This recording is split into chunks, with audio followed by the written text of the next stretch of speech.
రాష్ట్ర వడ్డెర కార్పొరేషన్ మాజీ చైర్మన్, రాష్ట్ర వడ్డెర సంఘం అధ్యక్షుడు దేవళ్ల మురళికి ఎమ్మెల్సీ పదవి ఇవ్వాలని చిత్తూరు జిల్లా వడ్డెర సంఘం నాయకులు ప్రభుత్వానికి విజ్ఞప్తి చేశారు. ఈ సందర్భంగా చిత్తూరులో ఏర్పాటు చేసిన మీడియా సమావేశంలో ఆ సంఘం జిల్లా అధ్యక్షుడు రవీంద్రరాజు మాట్లాడుతూ ప్రస్తుతం రాష్ట్రంలో 5 ఎమ్మెల్సీ స్థానాలకు ఎన్నికలు నిర్వహించి ఉన్నారని, ఇందులో 1 వడ్డెరలకు కేటాయించాలని కోరారు. ఎన్నికలకు ముందు చిత్తూరు జిల్లా బంగారుపాళ్యంలో నిర్వహించిన యువ గళం కార్యక్రమంలో వడ్డెర కులస్తులను చట్టసభలకు తీసుకెళ్తానని హామీ ఇచ్చారని తెలిపారు. ఈ మేరకు దేవళ్ల మురళి అందరి సుపరిచితుడు. వడ్డీ ఓబన్న జయంతి నిర్వహించేందుకు ఆయన కృషి చేశారన్నారు.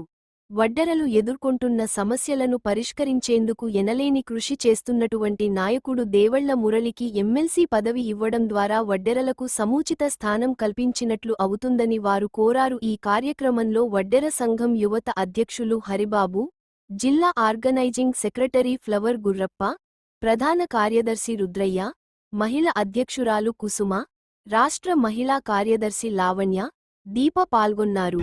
కూటమి ప్రభుత్వం వచ్చిన తర్వాత వడ్డెర్లకు సముచిత న్యాయం జరుగుతుందని మేమందరూ కూడా ఆశాభావం వ్యక్తం చేస్తున్నాం. ముఖ్యంగా మాకు యువనేత అయినటువంటి శ్రీ నారా లోకేష్ బాబు గారు యువగలం పాదయాత్రలో ఇచ్చిన హామీ మేరకు తప్పకుండా వడ్డెర్లని చట్టసభలకు పంపిస్తానని మాకు హామీ ఇవ్వడం జరిగింది.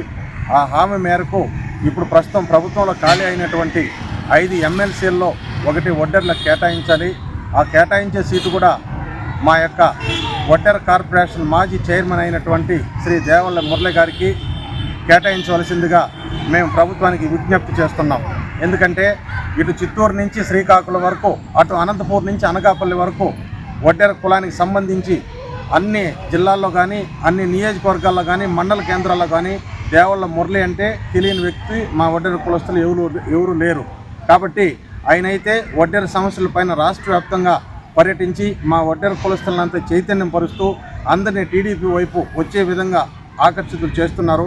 అదేవిధంగా ప్రస్తుతం తెలుగుదేశం పార్టీలో రాష్ట్ర కార్యదర్శిగా కూడా ఉన్నారు. ఆయనకైతే సముచిత న్యాయం చేసినట్లయితుంది.